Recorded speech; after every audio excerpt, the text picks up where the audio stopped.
Alors, messieurs, Erev Tov, tout le monde, encore une fois.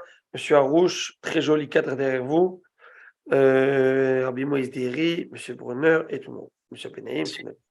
Alors, il faut le savoir que nous avons lu dans la paracha de la semaine précédente, Vaïtse, Yaakov quitte Beersheva pour aller à Haran, se trouver une femme.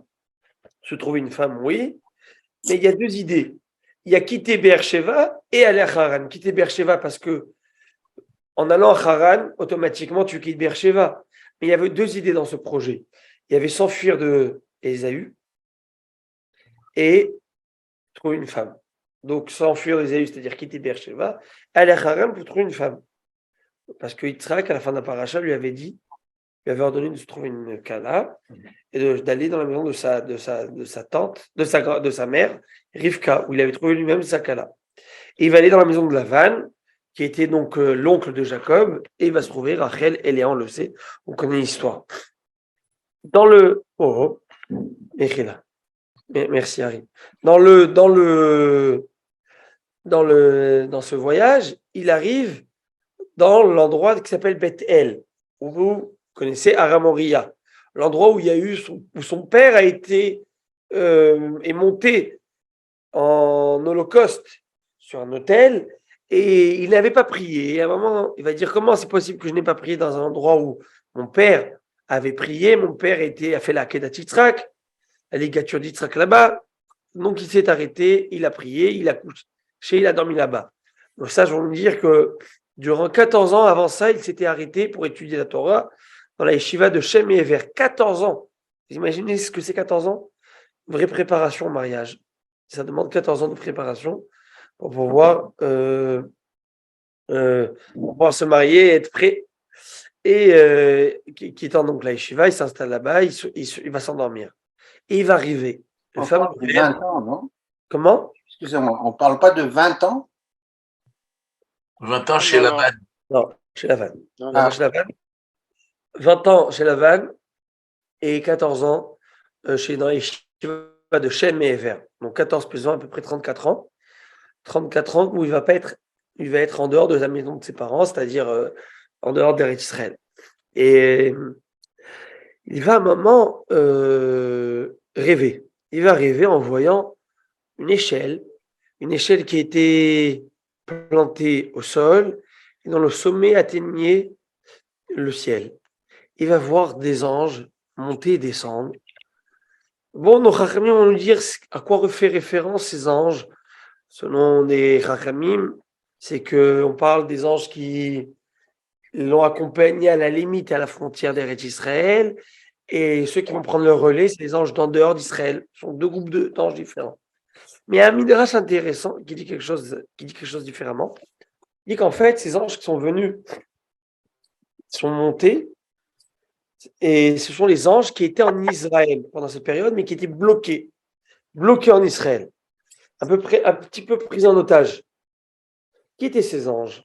C'était les anges qui sont montés, qui sont descendus plutôt à l'époque.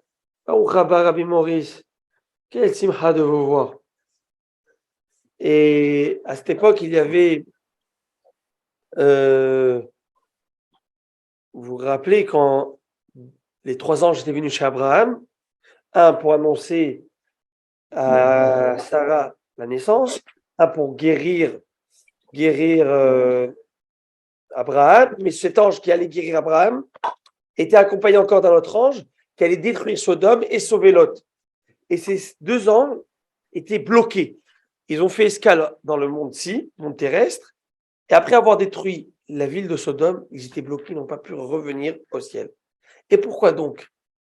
Les Chachamim vont nous dire que ces anges avaient malheureusement fait une erreur.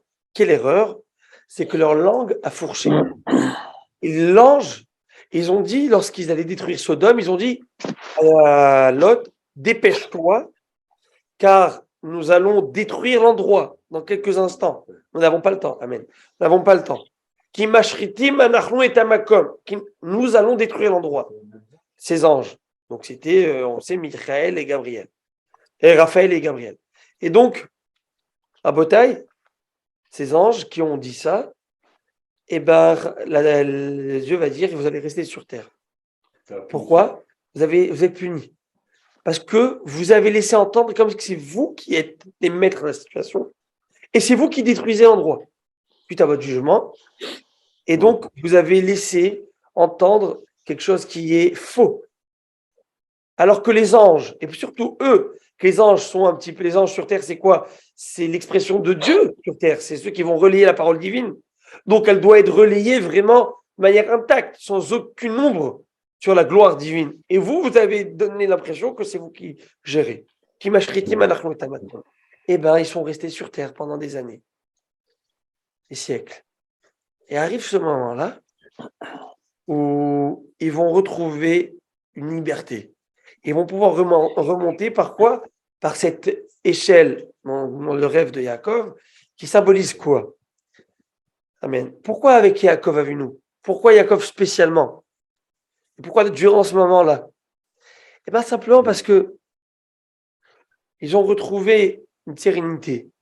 Ou plutôt à Kadosh Baruch Hu, l'erreur qui a été causée, on a un petit peu terni l'image de Dieu à cette époque, eh bien, Yaakov Avinu, c'est le tikkun, c'est la correction de cette erreur. Yaakov Avinu, c'est la personne qui va rétablir la vérité et qui va crier haut et fort que Hachem, c'est bien et bel le seul créateur, et c'est le seul juge, et c'est le seul maître du monde qui décide de tout. Qui décide de tout. Et tout le monde dépend de cette volonté, la volonté première de Dieu, la volonté d'Akadosh Baruch Hu. Et on le sait que nos sages vont nous dire que Dieu est installé entre guillemets sur un trône, le trône céleste, le trône divin. Et dans le trône divin, il y a 4 facettes, 4 visages. Un visage, une facette avec, on retrouve le roi des volatiles, l'aigle. On retrouvera le roi des animaux domestiques, le bœuf. On retrouvera le lion qui est le roi de la jungle, le roi des animaux sauvages, et l'homme. Et cet homme, l'apparence de cet homme, c'est qui? C'est Yaakov Avinu. Le visage gravé dans ce trône, de ces facettes, c'est Yaakov Avinu, Behir Shebavot, l'élite parmi les patriarches. Yaakov Avinu, et ces anges vont le reconnaître, ils vont le voir, ils vont dire, mais on reconnaît ce visage. Donc nos sages vont dire dans le Midrash que ces anges vont dire, on reconnaît ce visage. Et donc ils vont remonter via cette échelle, via la correction, le tikkun qu'il a fait Yaakov Avinu. Pourquoi Yaakov Avinu? Parce que Yaakov Avinu va rétablir, comme vous dites, cette vérité où il n'y a que Akadosh Baruch qui dirige ce monde. Et on va le voir dans la vie de Yaakov, de manière, toute sa vie, c'est que ça. Toute sa vie, c'est se remettre à Akadosh Baruch. Et on sait que lorsqu'il est arrivé à Haran, il a été dépossédé de tous ses biens. Il arrive, chemin faisant, qui l'intercepte, c'est Eliphaz, le fils de Esav. Le fils de Esav envoyé par son père, il a la mitzvah de le tuer. Il est très mal à l'aise, parce que c'est son oncle, mais c'est pas que son oncle, c'est aussi son maître. Il lui a enseigné la Torah. Il a étudié avec Yaakov. Donc, il a d'un côté l'ordonnance de son père de lui faire la peau, et d'un autre côté, il a son maître ici, et il ne sait pas quoi faire. Et Yaakov le voit pris dans son dilemme, il lui dit, écoute, je vais t'aider. Coupons la poire en deux. Nous savons qu'une personne qui est pauvre, qui est dépossédée, démunie, indigente, personne qui n'a rien, c'est comme si elle est morte, parce que comment elle va faire pour vivre? Donc, elle n'a pas de quoi vivre, comme on le dit. Alors, il dit, écoute, déposez-moi de tous mes biens, tiens, tout ce que j'ai. Et au moins, tu auras fait ce que ton père t'a demandé. Et tu m'auras laissé la vie sauve dans notre sens. Et c'est comme il va dire à Dieu, qui bémakli avarti et nazé. Avec mon bâton, j'ai passé ce Jourdain où il l'avait dépossédé, dénudé. Premier sens du terme. Il a passé le Jourdain, il a trouvé Khamidis, un cavalier qui était mort à côté, il a pris ses vêtements, il s'habille avec. Il a passé avec son bâton, les os, il était tout nu, il n'a rien laissé. Et il arrive devant cet habillé comme un étranger, je veux dire, c'est même pas ses habits, il n'a rien. Comment trouver une kala sans lui proposer quoi que ce soit comme dot? Mariage. Il arrive et il dit à Hachem, ce fameux Teilim qu'on fait tous les soirs, chez la Mahalot, Et Saenai el Harim, Me'ain yavo Ezri. Et Saenai, je lève mes yeux, el Harim vers les montagnes, mais nos sages vont dire, el Haorim, Horim vers mes parents. Mais mon père, lorsque Eliezer est parti pour chercher une femme, Rivka, pour son maître Yitzhak, il est venu avec un shtar, avec un leg, avec des cadeaux, mais à part ça, avec une ordonnance où c'était écrit qu'Abraham le léguait tous ses biens à Yitzhak. Donc la future Kala, c'est une future mariée de milliardaire. Les beaux-parents, ils sont rassurés de savoir que leur fille, elle va avoir de quoi vivre, etc. Lui, il vient avec nothing, nada, que dalle. Il n'a rien. Et il dit Ezri. Alors il dit, mais il n'y a pas Ezri. D'où viendra mon aide? Mais Ezri, c'est aussi Ezer Kenegdo, le partenaire de l'homme. Quand Dieu a créé le monde, il dit, je ferai à l'homme Ezer Kenegdo, un partenaire, Ezer. Donc il dit, mais il n'y a pas Ezri, comment pourrais-je me marier? Et là, tout de suite, il répond lui-même, il dit, et suis-je bête? Ezri Mehim Hashem, Ose Shamaim Varetz. Mais mon aide vient, et mon assistance vient de Dieu, qui crée ciel et terre. Dieu qui a créé ciel et terre, est-ce qu'il va avoir une difficulté de m'aider à moi? Il a créé le ciel et terre de ex nihilo, de rien. Et donc, il s'est tout de suite répondu. On connaît ce verset dans le prophète qu'on lit dans l'Haftara, où Dieu va répondre à Yaakov Avinu, Boré, Alo Yadata Imlo Shamata Eloke Olam Hashem. N'as-tu pas entendu, tu ne le sais pas, que quoi? Que c'est Dieu qui a créé ciel et terre. Loïgaf veloïraf, Boré Ketzotaretz. Loïgaf veloïraf. Dieu qui a créé ciel et terre, qui ne se fatigue pas, qui ne se lasse pas.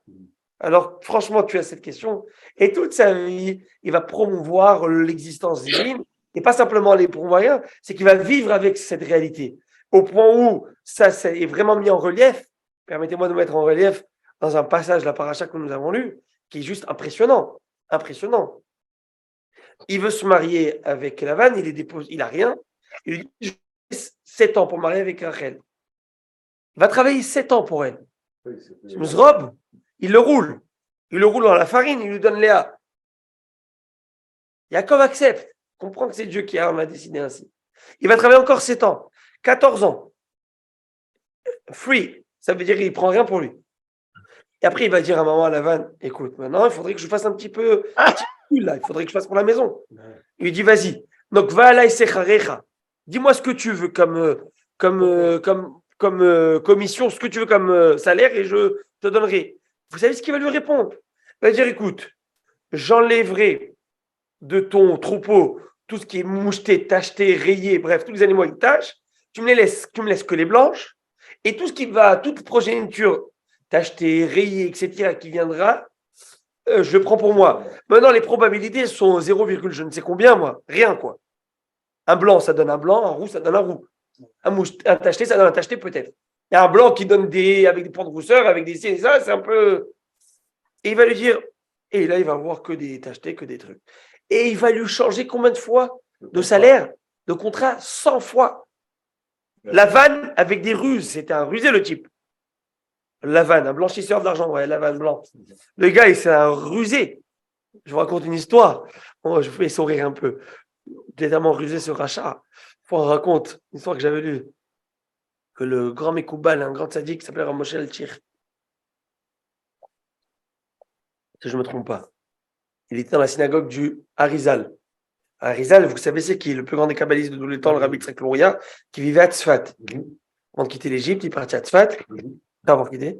Et à un moment, le Rav Al-Tir, il a commencé à développer toutes les ruses que ce Lavan, il a fait. C'est-à-dire tous les tralouets et les arnaques. Il a dit première, deuxième, troisième. Alors, le Harizal, il est derrière, il sourit, il rigole. Alors, il se tourne, il dit, qu'est-ce qu'il y a? Et il dit, non, Lavan, il est au-dessus, il écoute ton chiour, il a dit, à celle-là, j'ai pas pensé. Alors, en tout cas, ce Lavan qui était un roublard, qu'est-ce qu'il fait, Yaakov? Yaakov, franchement, moi, si j'avais été Yaakov, je vais chez Lavan, mon beau-père, je lui dis, écoute, très bien.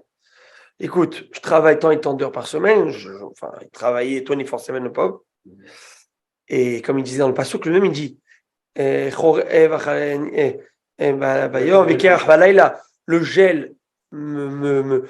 gel, le froid me frappait le soir et la chaleur est torride et la canicule me brûle en journée. Et je n'ai jamais ouvert la bouche, je ne me suis jamais plaint. Mais lorsqu'il y avait un animal qui se faisait déchiqueter, je l'amenais de mon troupeau à moi, ma commission, je le donnais pour pas qu'il lui en manque. Mais qu'est-ce que vous avez vu ce que Jacob il fait? À la place d'aller voir Lavan lui dire, écoute, sur à peu près, je sais pas moi, 10 000 bêtes, peut-être de bovins que je te travaille, donne-moi 1%, 2%, je ne sais pas moi, 100 bêtes par mois. Non, il veut pas. Pourquoi il veut pas? Parce qu'il ne veut pas avoir un instant le sentiment que c'est son beau-père qui lui donne le salaire. Il veut être sûr que c'est vient d'Hachem directement. Vous imaginez une dépendance entièrement à Kadosh Baruch Hu. Et ça, c'est une preuve d'émouna incroyable. Et c'est pourquoi ces 16 anges vont retrouver réparation dans cette échelle. C'est par Yaakov Avinu, par le Bidi Yaakov Avinu pour dire, nous qui avons été une image de Dieu, tu es là pour la corriger. Et preuve, dans toutes tes actions, tous tes agissements, tu n'es là qu'à crier le nom d'Akadosh Baruch Hu. Moi, mon salaire, c'est pas toi qui me le donneras. Comment je vais vivre? Hachem Yazor, c'est le bon Dieu qui va aider. Et vous allez voir la preuve. Et Yaakov Avinu se fait une richesse, mais il se crée un patrimoine incroyable. La veille, ils deviennent jaloux, tout le monde devient jaloux. Et des centaines, de milliers, ce n'est pas un million, d'animaux et de bêtes qu'il va avoir en quelques années. Des millions. Là, je te donne là-bas le compte juste de chiens. Vous savez, il y a des chiens, qu'on appelle ça des chiens de pâturage, je ne sais pas comment on dit ça. Des bergers ouais. Les bergers qui protègent les troupeaux. La Gemara, elle l'amène, le Midrash, il dit en centaines de milliers. Donc, vous imaginez les troupeaux qu'il avait. Le gars, il y a quand même, il avait des. Où il gardait ces troupeaux? Alors, où il les gardait? En prairie, quoi. Et en prairie, je commence, c'était un peu trop pesant, donc il a dit, je vais quitter, etc. Maintenant, je vous raconte une histoire. Vous voyez comment, en parlant de Emouna, entre nous, vous savez, aujourd'hui, il y a ce genre de travaux aussi. Il y a salaire, il y a la commission. Celui qui a son salaire, penaud, tranquille, il reçoit, bon, parfois, habituellement, c'est peu moins que celui qui a la commission. Au moins, il a un salaire. OK? Il y en a qui font les deux, salaire basique, après, mais celui qui est que en commission, ou les agents immobiliers, etc., ces gens-là, ils se sont forgés une émouna. Parce qu'à la fin du mois, il faut fermer tant et tant de deals. Et donc, tu crées une émouna que tu veux ou non. Alors, je vous raconte une histoire. D'un type qui était dans un ghetto. Il vendait je vous rappelle, je pense que vous l'avez raconté à l'époque, il vendait des pretzels ou des bégaderas, des bégas. Et il vendait, et toute la journée en train de crier, 10 à la douzaine, etc., etc. Il faisait à vendre, qui va acheter. Bon, il y a un monsieur, un juif assez riche, qui l'a vu. Il a pris un petit peu en pitié, il lui a dit, écoute, combien tu fais par mois? Disons 2000 roubles. Moi, je te donne 2000 roubles. Toi, toute la journée, tu es à la synagogue, tu fais des prières, des télim, et tu pries pour l'homme Israël, et ça suffit. Fais des télim. Il a une proposition pareille, il dit, mais bien sûr, avec plaisir. Et il va faire ça, il va lui donner de l'argent, il va prier toute la journée, etc. Quelques semaines plus tard, il revient, il lui dit, regarde, je veux rompre le contrat avec toi, je veux reprendre mon travail. Il dit, mais pourquoi? Tu vas un peu plus? Il dit, non, je ne suis pas intéressé. Et pourquoi? Et je vais t'expliquer pourquoi. Et moi, quand je travaillais et je disais Begel, chaque Begel que je vendais, après que je vendais, je créais encore Begel. Il y avait ici une prière à Dieu en disant envoie-moi un client. Et je m'attachais à Dieu de manière exceptionnelle. Je sentais que Dieu, il n'y a que toi qui peux envoyer ma parole à ça. Et je me sentais dépendant de Dieu. Et c'est comme ça que je vivais mon judaïsme. Maintenant qu'à la fin du mois, je sais que je vais avoir mon salaire, quoi qu'il se passe, et que, j'ai pas la même émouna. Et ça me manque, ça.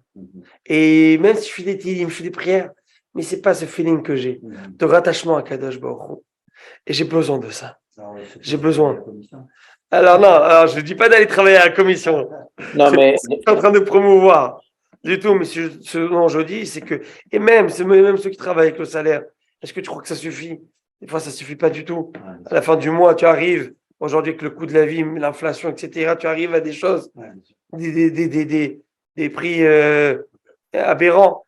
Et tu sais pas, Kadosh Baruch Hu, toujours, je sais pas si ça vous arrive, moi personnellement, ça m'arrive. Des fois, on est serré, et tout d'un coup, il y a un petit chèque du gouvernement qui passe, il y a des TPS, TVQ, je sais pas comment ça. Donc, où tu vas rentrer dans le compte, tu savais même pas que ça allait rentrer, Et vous savez, il y a des petites comme ça, et il y a des petites clins d'œil du bon Dieu qui arrivent, etc., etc.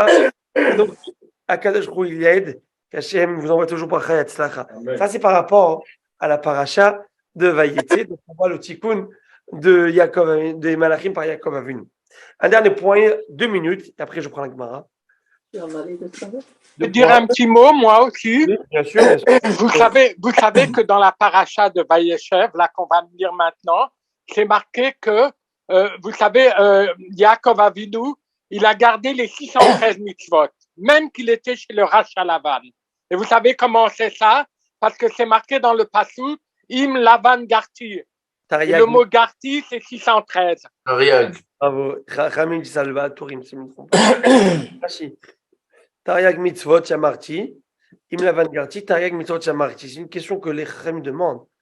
Il a dit j'ai fait 613 mitzvot. Mais en voyant que par exemple il s'est marié avec 2 sœurs. Oui, c'est Navera. Alors comment tu as fait les 613 mitzvot? C'est une question. Ok. C'est Question. avant Matan Torah. Oui, alors tu peux pas dire j'ai fait 613 mitzvot. Il a dit. Si c'était même si avant, je dis pas qu'il était dans l'infraction. Mais de dire j'ai fait les 613 mitzvot. Non, les mitzvot reliés au Beth Amikdash. Oui, mais bon, disons qu'il a fait les korbanot, ce que tu veux, à l'époque c'était permis. Mais Tariag, dans le sens où, par exemple, cette mitzvah spécialement, une mitzvah, c'est une des avérotes, on ne peut pas se marier avec 2 sœurs. C'est carré, tu n'as pas le droit de marier avec 2 sœurs. Ok? Alors, c'est une question. Sauf s'il y en a une qui décède, je crois. C'est différent. C'est ça. Parce que Tariak, c'est le même mot que Garti. Garti, c'est avec Lavan, j'ai habité. Hein? Pourquoi il est là? Comment ça, c'est une bonne question. Hein? Il faut expliquer. Ah ouais, tu veux un pied maintenant? C'est un autre coup. C'est une autre, c'est le Rabbi Baït, il a une sikha dessus. Et le Rabbi Baït a toute une sikha pour essayer de comprendre comment c'est possible de dire une chose pareille, alors que tu lui dis, si tu l'avais, tu vois, sur. Mais même, laissez tomber, c'est, à part la question, à part cette notion de Garti, il faut comprendre. Il y a quand même nous, on sait que nos avots faisaient toutes les mitzvahs. Donc certainement, il faisait aussi ces mitzvahs. Il faut comprendre comment ça se fait alors qu'il se marie avec les 2 sœurs. Pourquoi? Si c'est le Nefesh Hayim, le Rav Chaim de Vologine, il a une explication. C'est que, mais nous, on ne peut pas faire ce que. Mais lui, eux, ils peuvent. Eux, la vote Akdoshim, c'est un petit peu. Je vais vous donner un exemple très basique, ok? Mais juste pour vous donner une petite idée. Moi, j'invite chez moi l'électricien. Ok, si j'invite chez moi l'électricien à la maison pour changer un interrupteur ou quelque chose. Lui, il mange avec les fils, il me dit regarde, ça s'allume, tu vois? Ça, c'est comme ça. Moi, je connais rien du tout, je suis vraiment un ignorant, tout ça. Et le gars, il allume les trucs, il m'allume la clim avec ça, tout ça. Après, je lui dis comment tu fais tout ça? Il me dit non, toi, t'inquiète pas, toi, je vais t'installer le thermostat. Toi, juste, tu cliques on, off et tu cliques ça, c'est tout. Tout ce qu'il y a derrière. Tout ça derrière, c'est pas ton problème, ça, c'est moi qui m'occupe, qui m'arrange, qui arrange. La volonté de Dieu, elle doit être faite. Eux, ils savaient passer à travers les coulisses. Abraham, Yitzhak et Yaakov. Ils savaient exactement ce qu'il faut aller faire, quel tikkun, de quelle manière. Mais dès que la Torah t'est donnée, il y a des boutons on-off.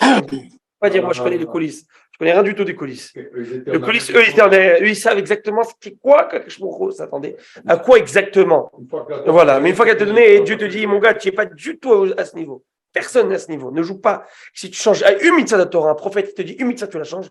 Même si c'est un prophète qui t'a fait des miracles, qui t'a ouvert la mer, hein. Tu le prends, tu la Torah. La Torah, elle est l'autosiphon vélotigramme immuable. Ne touche pas une goutte, un cheveu de la Torah. Ah, ne touche pas. Tu ne touches pas un cheveu de la Torah. Alors maintenant, les Ramim vont nous dire que dans Parashat Vayishlach, Yaakov Avinu, il envoie des malachim, des anges. Rachid dit c'est des vrais anges à la rencontre de Esav, parce qu'il quitte, il sait que Esav revient, donc il envoie des éclaireurs, et ils lui disent oui, ton frère il arrive, ça fait 30 ans, il n'a pas oublié, mon gars. C'est les vieux dossiers là, il ne les a pas oubliés du tout, et il arrive, et avec 400 hommes, c'est-à-dire qu'il est prêt à te mettre en pièces, il est stressé, il a peur. Pourtant, il a eu la garantie. Pourtant, il a eu la garantie de Dieu, mais il avait peur d'une chose. Ramim vont nous dire, ça c'est Yaakov Avinu, ça c'est les tzadikim. Il avait peur qu'il avait fauté. Depuis la promesse que Dieu lui a dit, je vais te protéger, il avait peur qu'il avait fait une faute, que cette faute l'allait l'amener vers le bas. T'imagines? C'est Yaakov Avinu, lui, de quelle faute? Non, ça je vais vous dire autre chose. C'est que Esav, il avait un mérite que Yaakov n'avait pas. Kibboud Avim. 34 ans que chez Esav, il avait un Kibboud Avim. Ce matin, j'ai eu l'occasion de le dire à monsieur Jahidouche, à monsieur Assayag. On a fait la Nechum, condoléances. Et je lui ai dit que Kiboud Avahem, quand tu honores ton père et ta mère, eh ben, il n'y a pas de limite à ce zérout. On n'a même pas idée. Au point où Khamim vont nous dire que c'est une des mitzvahs où le mérite est dans le monde futur, mais Tu ne peux pas récolter quoi que ce mais soit. ici, tu as quand même, la Torah t'a donné aussi un salaire dans ce monde-ci. Bien que le capital était gardé là-haut. Kiboud Avahem, et nos Khamim nous disent que Esav Avinu, c'était un pro de ça. Bien que c'était un arnaqueur. Le gars, il violait les femmes derrière son père, il faisait ce qu'il faisait pas, vous imaginez les meurtres. Mais devant son père, c'était un bel hypocrite. Au moins ça. Mais ça, c'était la perfection. Quand il servait son père, il s'habillait. Khamim disait, il mettait un tuxedo. Un tuxedo, comme un roi. Pour aller s'occuper de son père. Mon père me voit bien. Il faut que mon père, il voit son fils de bonne manière. Et moi, je vais le servir de bonne manière. Et il était il s'occupait très bien de son père. Et donc. Comment se fait-il alors que Rivka, quand elle a voulu que Jacob bénisse, Parce qu'on l'a dit, bénisse, parce que c'est bien de s'occuper de son père. Oui, mais il était vêtu de peau de bête et elle a. Oui, on l'a expliqué lundi dernier. Souvenez-vous que lundi dernier, nous avons expliqué la supercherie. Pourquoi? On a expliqué. Alors d'abord, je vais vous dire, Esav ne mérite pas ces brachot. Point la ligne. Il ne mérite pas parce que toutes ces brachot arrivent à l'homme qui va être le patriarche du Ham Israël, à ceux qui vont être la lumière des nations, à ceux qui vont amener la parole divine dans ce monde. Cet homme, il n'a amené que le meurtre, le crime et tout ce que vous voulez qui va avec. Et tous les problèmes de meurtre, c'est ce qu'il a amené. Mais hypocritement, c'est un hypocrite. Pourquoi? Parce que il a marié, il a dit à son père, voilà, je me suis marié à 40 ans comme toi. Et derrière, il a violé toutes les femmes du monde. Donc c'était un menteur. Mais il avait quand même un mérite parce qu'il avait quand même cette idée où il s'occupait de son père. Et s'occuper, c'est une chose. Mais est-ce qu'il remplissait la volonté de son père? Pas du tout. Il faut comprendre une nuance. Honorer son père sur le plan physique, mais sur le plan moral, en rien. En rien. Mais ça, c'est pas de la vraie honneur. Moi, quand est-ce que je sais que mon fils m'honore et me respecte? Quand est-ce que je sais que mon élève a compris les valeurs que je lui ai transmises? C'est quand je ne suis pas avec lui et il m'imite. Et il fait. Mais si je dois toujours être avec le bâton pour pas qu'il fasse, ça marche pas le truc. Ouais, donc ça veut dire que c'est pas passé. Alors ils savent, c'était juste la peur de décevoir son père. Mais il n'y avait pas de respect. Quel genre de respect tu as lorsque tu vas tuer le fils de ton père, Jacob? Quel genre de respect? Quel genre d'honneur? Tu tues l'enfant de ton père, ton frère. Donc il n'y a aucun honneur, aucun respect. Mais quand même, par rapport à sa manière de faire par rapport à son père, directement vis-à-vis de son père, eh ben, ça, je veux dire qu'il avait son mérite. Il avait son mérite. Et Jacob Avinu était un peu stressé. Je vous invite à voir cette conférence. Je peux vous l'envoyer. Elle s'appelle Germamia de Rabbin Ron Shaya. Elle est magnifique. Je vous invite vraiment à la voir. Monsieur Nati, vous l'avez déjà vue? Non. Si elle dure 2 heures. Elle dure 2 heures. Et elle est sur la paracha de... Aujourd'hui, ils ont fait un appel de fonds pour Ranchaya. Ouais, si j'avais pas Ranchaya. Mais elle est sur la paracha de Vaïchla. Très puissante. Monsieur Znati. Elle est sur YouTube. Enfin, toute personne qui ne nous connaît pas, mais je vous dis, vous allez vous régaler. Sur la paracha de Vaïchlach, il te sort Hitler. Il te sort Hitler. Hein. Quand je vous dis Hitler, mais de tout. Ouais, mais j'ai pas envie de le dire. Je n'ai pas envie de le dire maintenant. Ah, okay. Parce que j'ai pas envie de, comment on dit, spoiler. J'ai pas envie de spoiler l'histoire. Donc, je vous invite à la voir. Au départ, il pose 8 questions, si je ne me trompe pas, sur le début de Vaïchlach. Et vous allez voir, je vous donne 2-3 questions pour vous donner une idée. Vous allez voir comment il va l'amener à l'histoire de 39-45. Mais vraiment, hein, millimétré. C'est une bombe. Moi, perso, j'avais fait faire tes choix à beaucoup de jeunes grâce à cette conférence. Bémet, hein. Il y a beaucoup de jeunes qui sont mis en question avec cette conférence. Après, on les a amenés à un niveau Baruch Hashem. Mais Mamash, il a du mérite par rapport à cette conférence. Elle est incroyable. Il pose une question dans cette conférence. Par exemple, il dit, c'est écrit qu'il a il a divisé le groupe en deux. Et Esav, il arrive, il a dit, tu sais quoi, divisons le groupe en deux. Comme on dit en français, on ne met pas les œufs dans le même sac. Donc, on va diviser en groupe en deux. Si Esav tue une partie, au moins j'ai une autre partie de la famille qui est vivante. Et au point, les commentaires vont dire qu'il les a séparés en 24 heures de distance, patati, patata. Mais dans l'histoire. Comme l'or, c'est 24 carats d'or. dans l'histoire, en pratique, c'est pas vrai. Il y a écrit que Esav, il arrive, il voit Rachel, il voit Léa, il voit tous ses enfants, il voit tout le monde. Alors, il va dire quoi? Vous allez dire qu'il a séparé, il a mis les chameaux et les bétails d'un côté et les enfants de l'autre. Si tu les enfants, moi, il y a les bétails. C'est pas ça. Donc, mais c'est pas vrai, il n'a pas séparé alors. Et la Torah te dit qu'il a séparé. Mais où il a séparé? 39-45. La Lituanie, le monde religieux qui sépare en deux. Un qui va en Amérique, un qui va à Shanghai. Et toute la Torah est renée de ses cendres à ce moment-là. Il te met des trucs, mais tu deviens fou, mais avec des dates. Allez, je suis un peu spoiler, c'est pas grave, ok? Allez, parce que je veux vous le faire. Vous savez que, après, il arrive avec l'histoire de Purim Fest, 1946. Vous savez, quand un de ces nazis, des 10 nazis dans le procès de Nuremberg qui vont se faire tuer, au début, il y en avait 11. 11 qui devaient se tuer. Il y en a un 10e le matin, l'homme s'est suicidé. Donc, il n'y en avait que 10 qui sont fait pendus. Et un, avant de se faire pendre, il s'appelait Julius, j'ai oublié comment, il va, juste avant qu'on nous l'attrape, il va dire Purim Fest 1946. C'est la date exactement qui est ramenée dans la Megillat Esther. Dans la Megillat Esther, lorsqu'on parle des 10 enfants de Haman qui vont être pendus, il y a quelques lettres qui sont mises en petit ou en grand. Et ça donne exactement la date de Purim 1946, la date qu'il a dit. Et on sait que les Haman, c'est Esav, on le sait très bien. Et Esav, c'est Hitler. Il va te donner des preuves, il va te montrer. Il va te montrer la valeur numérique.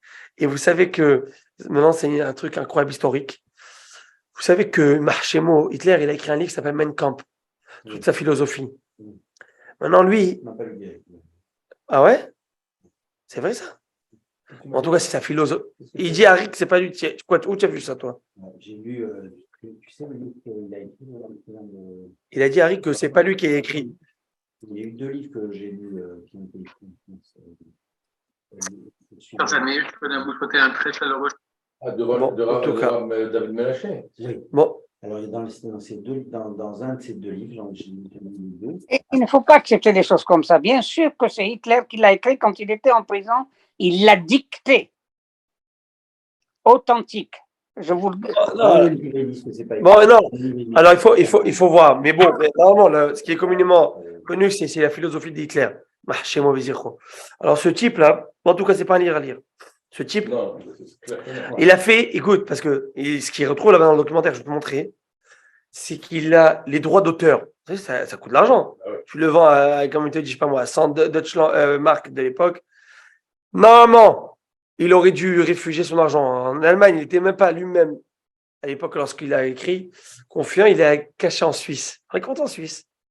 Mais il n'a pas pu utiliser son nom. Parce que quoi, ils vont le retrouver là-bas. Par un nom juif. Il a mis, non, Max Aman.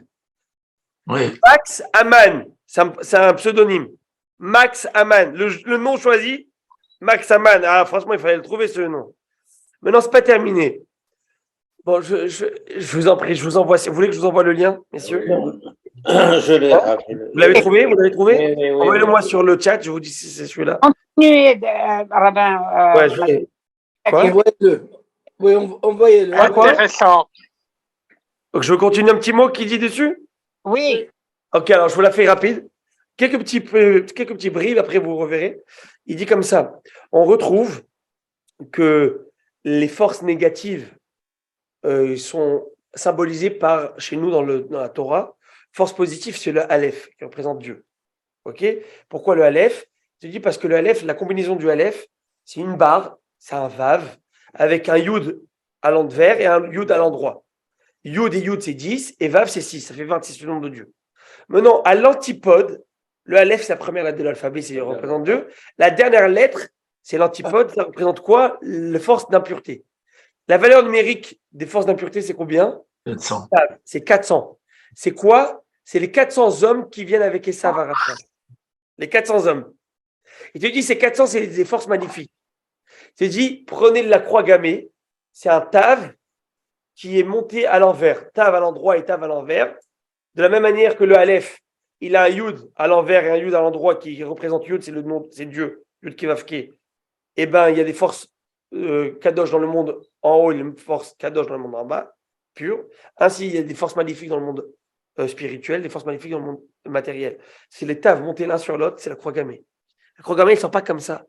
À ne pas confondre avec la stavisk, comment ils appellent ça? Svastika. Là, Svastika. la svastika hindoue. Rien ne pas confondre. C'est pas la même chose.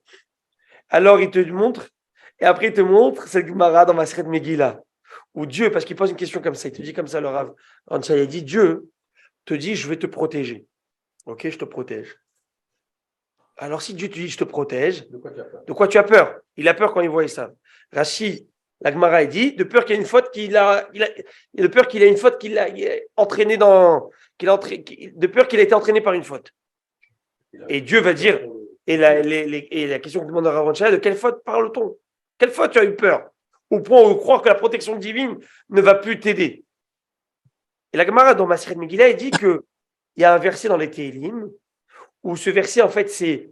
Vous pouvez me donner Megillah, ce verset de Megillah du Télim, c'est Jacob qui le dit. Et Jacob va dire comme ça. Jacob va dire,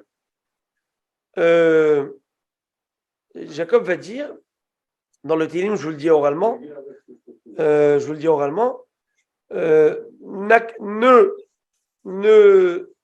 n'accomplis pas les perfides desseins, D-E-S-S-E-I-N, les perfides desseins, les perfides plans, de qui? De Ésaü. Je vous lis le passouk, Megillah, voilà, il est ici. Regardez ce qui est écrit ici, mais vraiment, vous allez le voir en bonne et due forme. La Gemara dit comme ça. Le passouk qui dit dans le Téhilim, Altiten Hashem avaye racha, zemamo altafek. Le passouk qui dit comme ça. Il y a Roumoussé là. Dieu ne donne pas la volonté du rachat, du mécréant, ne lui donne pas ses volontés s'accomplir, et son plan, son mauvais complot, ne laisse pas s'exécuter. Amar Yaakov, Jacob a dit, dans la paracha de cette semaine, on va Yishlach, L'ifna Kadosh Baruch Hu, Dieu va dire à Kadosh Baruch Hu, Ribono shel Olam, maître du monde, Altiten les Esav rachat tavatibo. N'accomplis pas les volontés de ce rachat, et ça, mon frère. Zemamo altefak, Yatafek, et son plan ne l'exécute pas. Et la Gemara doit s'interroger, de quel plan parle-t-on? Réponse de la Gemara, Zog Germamia chez les Dom. Nous parlons d'une principauté qui s'appelle Germamia de l'Occident. Germamia. Et il amène, c'est qui Germamia? La Gemara continue, parce que s'ils sortent de leur monarchie, eh ben, ils vont détruire le monde entier. Alors Jacob, il voit ce danger venir, il dit, s'il te plaît, arrête-le avant que ce soit trop tard. Et la Gemara raconte encore, c'est pas terminé, Rabbi Chama, donc la Gemara, ça fait 2000 ans, elle te dit, cette monarchie dont tu parles, il y a là-bas 300 têtes couronnées. 300 têtes couronnées. Et Jacob, 3000 ans avant ça, voit ça, il voit ce projet, ce Germania que je ne sais pas ce que c'est encore, donc ça fait 2000 ans, ça a été dit, et il dit, Dieu, arrête-le, sinon il va envahir le monde, c'est impossible de l'arrêter. Et là, Ron Shea te dit, on parle de quoi, Germania? C'est quoi Germania, messieurs? Comment, c'est quoi? Germany. L'Allemagne. Ouais, l'Allemagne. Mais l'Allemagne, comment on dit Qui est composé de 300. Non, de 300 l'Allemagne, mais messieurs, un instant. L'Allemagne, ça se dit l'Allemagne, en français.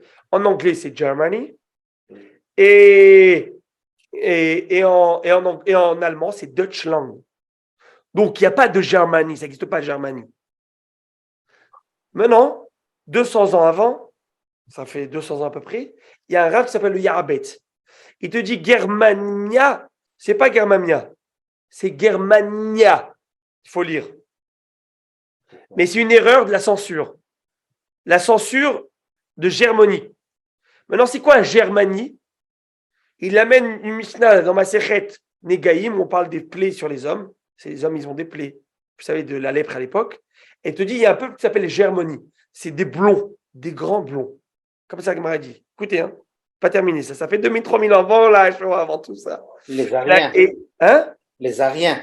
Les Ariens. Alors, écoutez, et ben, il trouve dans un livre, il trouve dans un livre, il te dit, c'est pas des Juifs. Hein. Arrêtez, il n'y a rien de chez moi. L'Empire austro-germanique compte 300 principautés. 300 principautés. Pas 301, pas 299, 300 principautés. Et c'est pas terminé. Monsieur Spinzer, il s'appelle, Adolf Spinzer, je sais pas quoi, qu'on appelle le bon nazi. C'était l'architecte de l'Allemagne, de Berlin, où Hitler va lui donner un projet pharaonique à construire. Et comment il s'appelle ce projet, dont Berlin va être la capitale, un nouveau pays, comment il s'appelle? Germania, dont la capitale, ce nouveau pays s'appellera, ce nouvel empire s'appellera le code Germania.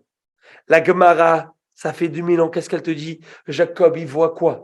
Il voit le plan d'un rachat qui s'appelle Ésaü. Et ce plan s'appelle Germania. Germania, je vous ai dit que la censure, avant la censure, c'était Germania. Il donne lui-même, Hitler, ce nom. Comment il appelle ça? Germania. Et il t'amène que les lettres Esav, c'est Hitler. Il faut voir comment il te l'amène là-bas. C'est impressionnant, la valeur numérique. Un après l'autre. Et tu vois comment la Shoah est écrite. Elle a été écrite dans les mots. Et tu vois que ça, c'est depuis Vaishla. Où Yaakov Avinu, parce qu'il pose une question qui est juste incroyable. C'est quoi la question qu'il demande? Jacob, vraiment, il pose Rav Roncha, il pose une belle question qui se pose. Écrit que Jacob, il envoie des messagers à la rencontre de son frère. Il a envoyé qui? Dupont et Dupont, ou il a envoyé des anges? Il a envoyé des anges. Mais tu dis, je ne comprends pas pourquoi tu envoies des anges. Tu as des milliers d'esclaves qui t'appartiennent. De quel droit tu envoies des anges? Des anges, c'est des créatures célestes, spirituelles. Pourquoi tu n'envoies pas tes hommes à toi? Je ne comprends pas. Des éclaireurs. Réponse. Parce que d'envoyer dans le futur, tu ne peux pas envoyer que des anges. Ah, tu ne peux envoyer que des anges. Que des anges dans le futur. Tu ne peux pas envoyer dans l'histoire. Des hommes sont morts, tes hommes. Tu peux envoyer que des anges qui seront là dans le futur. Ces anges-là qui vont te protéger. Et t'amène que la première défaite en 1942, elle se situe à l'Alamein, la défaite de Rommel par le général Montgomery des Britanniques, vous savez, à l'entrée de Jérusalem. Il dit c'est à ce moment-là où Yaakov Avinu, à ce moment-là, il a vu à la porte de Jérusalem. Il a dit à Dieu, la première défaite de l'Allemagne, c'est là-bas. Première défaite. C'est Jacob à la porte de Yerushalayim. On est au sud de Eilat. Vraiment à la porte d'Israël. Où Jacob, il te dit, à ce moment-là, il a dit, s'il te plaît, Dieu, arrête. Parce que si tu le laisses partir là-bas, c'est fini pour le monde. Et bien la première défaite, elle va se situer là-bas, avant Stalingrad. C'est là qu'ils leur ont ils leur ont fait manquer de l'eau. Ouais, de l'eau salée. Et le carburant. C'est ça. Rabotaï, tout est dans la Torah. Il faut juste piocher un petit peu et découvrir la beauté de toute la Torah. On est tellement fiers, on peut être tellement fiers de faire partie de ce monde. Rabotaï, je vous demande pardon parce que j'ai été trop dans la paracha. C'était le travail de Arachim aussi. La recherche dans la Torah, c'est le travail d'Arachim. Ah ouais, énormément aussi. On fait du beau travail. Et tout à l'heure, quand vous avez parlé de 24 heures qu'il a fait, c'était aussi une projection avec le Tanakh. Parce que le Tanakh a 24 livres. Et ils ont appris là-bas 24. C'est le Tanakh qui a tout protégé. Bravo. Alors, messieurs, là, on reprend la Birkat Amazon. Nous voulions, dans notre Gemara, parler de la source de l'obligation de bénir Dieu après avoir mangé et après avoir mangé la Birkat Amazon. Et donc, nous parlions de la structure et de l'architecture du Birkat Amazon, où il y a 3 bénédictions plus une. Pourquoi une? Je l'ai dit que ce n'était pas apparemment de la Torah. On verra sur une marloquette. La Beracha de Hazan et Takol, qui a été instaurée et instituée par Moshe Rabbeinu. On va me dire, mais non, ce n'est pas institué par Moshe Rabbeinu, ça s'institue par la Torah. Oui, c'est par la Torah. Mais la composition telle qu'on le fait aujourd'hui, c'est par Moshe Rabbeinu. Après, celle qui parle de la terre d'Israël, c'est Yehoshua. Celle qui parle de Rachem Vetivne, de David et son fils, le roi Salomon. Donc, telles qui sont composées aujourd'hui. Mais avant, les gens le disaient leurs propres mots, à leur manière, à leur sauce. Très bien. Mais ils respectaient ces 3 thèmes. Très bien, messieurs. Puis la bracha de la Tova Metim, nous avons parlé qu'à l'époque du roi d'Adrien, empereur romain, qu'il n'avait pas laissé les bénis Israël de la ville de Bétar ensevelir. Ils avaient tué, ils n'avaient pas laissé enterrer. Dieu a fait un miracle durant 7 ans, leur corps restait intact. Dès que le prochain empereur a donné la permission de les enterrer, les Chachamim ont fait une beracha de Atov et Amétiv. Dieu est bon et qu'il fait du bien autour de lui. Maintenant, messieurs, laissez-moi vous lire cette nouvelle beraïta. Eni Ela Birkat Amazon. Je n'ai que la source de l'obligation de réciter une bénédiction sur la nourriture. Birkat la Torah Minaïn. D'où je sais que j'ai une mitzvah de faire Birkat la Torah. D'où je sais que j'ai une mitzvah de faire la beracha sur la Torah. Je sais que j'ai une mitzvah sur ce que je mange. J'ai mangé, je fais une beracha avant, je fais une beracha après. Maintenant, d'où je sais que je dois faire une beracha sur la Torah? Quand je mange de la Torah. Ce soir, vous mangez de la Torah, messieurs, oui ou non? À la petite cuillère. Hein? En tête. Voilà. Voilà, je vais vous sevrer. En tout cas, alors, c'est intéressant que vous dites en tête parce que c'est un passouk qui dit comme ça. C'est un passouk dans Shir HaShirim qui dit exactement Dvash v'halat achat leshoner, le lait et le miel sous ma langue. Écrit j'ai tété les seins de la Torah, comme ça la Torah dit Ashkem dodecha miyain. Tes seins sont mieux que du vin. En parlant de la mère qui tète son enfant, en parlant de la Torah, oui, qui est l'enfant qui tète sa mère, etc. Alors en parlant de la Torah. Alors la Torah te dit, d'où je sais que je dois faire la beracha de la Torah avant de manger, avant d'étudier la Torah. Réponse à Rabbi Ishmael, c'est logique. Al chayesha mevarer. Si pour une subsistance relative à la vie temporaire, la nourriture, on fait la beracha avant, mais après, certainement que pour le olamaba, pour ce qui va me rester pour être vitamétamem, pour ce que je mange et qui va quitter après quelques minutes, dès que je me soulage. La Torah qui je mange et qui restera vitamétamem à vie, c'est sûr que je dois faire une prière. J'ouvre une parenthèse, on avait déjà étudié ça au cours de 7 heures. Pourquoi on sait qu'on fait une beracha avant d'étudier la Torah chaque matin? On appelle les birkot à Torah. Asher bachavanu kolamim, venatanu etorato, va'uchata Hashem Elokeinu lecholam, asher kideshanu mitzotav v'tzivanu al divrei Torah. Vous savez ce qu'on fait le matin? Alors pourquoi on ne fait pas une beracha après la Torah? Réponse, il n'y a pas de limite à la Torah. On n'arrête pas, il n'y a pas de limite. Toi, tu es fatigué, va dormir. Mais il n'y a pas de fin. Donc chaque matin, je répète mon début de Torah, mais il n'y a pas de fin à la Torah. C'est juste toi qui vas. C'est comme les usines qui travaillent 24/7. C'est juste le shift qui change. Mais toi, va dormir si tu veux, mais il faut délivrer les Tesla. Hein. Il faut les voitures, il y a des demandes. Il y a de la. Vous voyez? Donc c'est pour ça que Dieu a créé le monde qui a l'hémisphère sud et nord et qui a la jour et la nuit, dans le sens où parfois en Israël maintenant c'est la journée dans quelques heures et là ça va être la nuit dans quelques heures chez nous. On va dormir afin que la Torah ne s'arrête jamais. C'est ça la raison. Pourquoi Dieu vous croyez qu'il a fait comme ça? Ça aurait été plus sympa de manière tous journée, tous nuit. Non, réponse non. C'est parce que alors oui, vous allez dire il y a 36 000 choses. Mais non, la météorologie, qu'est-ce que tu veux. Mais en fait, la raison là-bas, c'est ça. Un bataille. Alors on avance.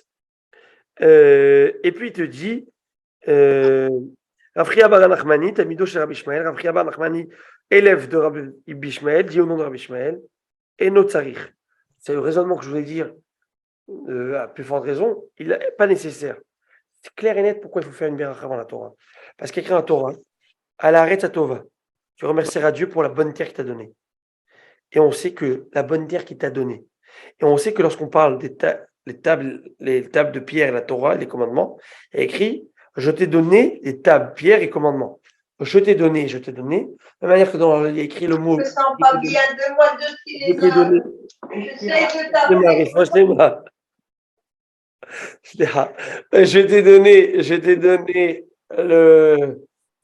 donné. Excusez-moi que je rien. Je t'ai donné la terre. Il y a écrit le même mot, je t'ai donné la Torah. De la même manière que la terre, on remercie Dieu pour la terre et la nourriture en faisant une beracha. Si on remercie Dieu pour la Torah. Bon, ça c'est de l'étude. Rabbi Meir Omer, d'où on sait que dans notre vie, de la même manière qu'on doit rester une bénédiction pour le bien, tu fais quelque chose de bien, tu as une bonne nouvelle. Qu'est-ce que tu fais? C'est rien nous. Oui. Tu remercies Hachem. Tu dis à Tov Amétiv aussi, tu peux dire. On va le voir. Et bien, de la même manière que même lorsqu'il y a quelque chose de mal qui t'arrive, Hazve Shalom, tu dois remercier Dieu. Et tu dis Baruch Dayana Emet. D'où on le sait? Parce qu'il y a écrit Hashem Natan Lecha Hashem Elokecha. Que Dieu t'a donné, toute chose que Dieu t'a donné. Hashem Elokecha, Hashem, ton Dieu. Hashem, c'est le Yud Kevavke, c'est la miséricorde divine. Elokecha, Elohim, comment on dit un juge en hébreu? Elohim. Elohim, c'est un Dieu. C'est un juge. Donc, juge, c'est toujours la rigueur, la justice divine. Donc, Dieu, remercie Dieu pour remercier celui qui Dieu pour ce qu'il t'a donné. Dieu Elohim. Donc, Elohim, c'est la rigueur. Même pour tout ce qui est rigueur, tu dois. Bechol din shedanecha, pour n'importe quel jugement auquel il te soumet. Ben Mehmida Tova, Ben Mehmida pour un autre. Soit qu'il te juge sur la tribu de la bonté, soit qu'il te juge sur la tribu du châtiment Hazé Shalom, tu dois remercier Dieu. Et il va te donner, Rabbi Yehuda Ben Pitera, il te donne une autre source. Il y a écrit Tova, il y a écrit bonne ici, il y a écrit bonne pour la Torah, etc. Et etc. Donc, il t'amène une autre source dont on sait qu'il faut remercier Dieu pour tout cela. Ok. Rabotai. Et je termine avec cette Gemara. On termine toute la fin du Hamoud. Non, on ne va pas le terminer. Parce que c'est un nouveau sujet.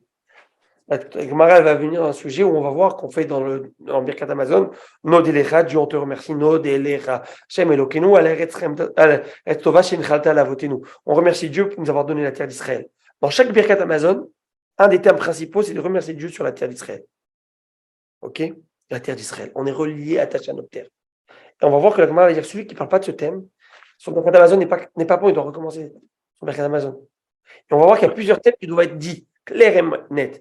Le thème de la terre d'Israël, le thème de la Torah, le thème de la Brit Mila. Al-Britecha Shehatam Tabif Sarenu, on le dit. Donc tous ces thèmes doivent être respectés, on va le voir pourquoi. On va voir qu'apparemment ces thèmes n'existent pas chez les femmes. Par exemple, les femmes n'ont pas la Brit Mila. Les femmes n'ont pas l'étude de la Torah. Donc est-ce que les femmes doivent omettre ça de leur Birkat ou pas? On va étudier tout ça. C'est un avis. Mais le Mishnah m'aurait dit non, le minhag c'est de faire comme les hommes. Et donc c'est un avis qu'on va voir plus tard, apparemment qui considérait que les femmes ne pourront pas rendre quitte les hommes de leur Birkat Amazon parce qu'elles ne sont pas dans les mêmes récitations que nous. On verra ça le prochain shiur. Le prochain shiur se fera le lundi prochain. Pour quelle raison? Parce que ce jeudi, nous avons la Shiva, la Mishmara, la Shiva du père de Monsieur David Assayag, qui est un membre de notre communauté, à qui je vais rendre hommage. Et donc, vous me comprendrez que lorsqu'il y a des moments comme ça, je dois aller dans la Mishmara pour honorer ces gens.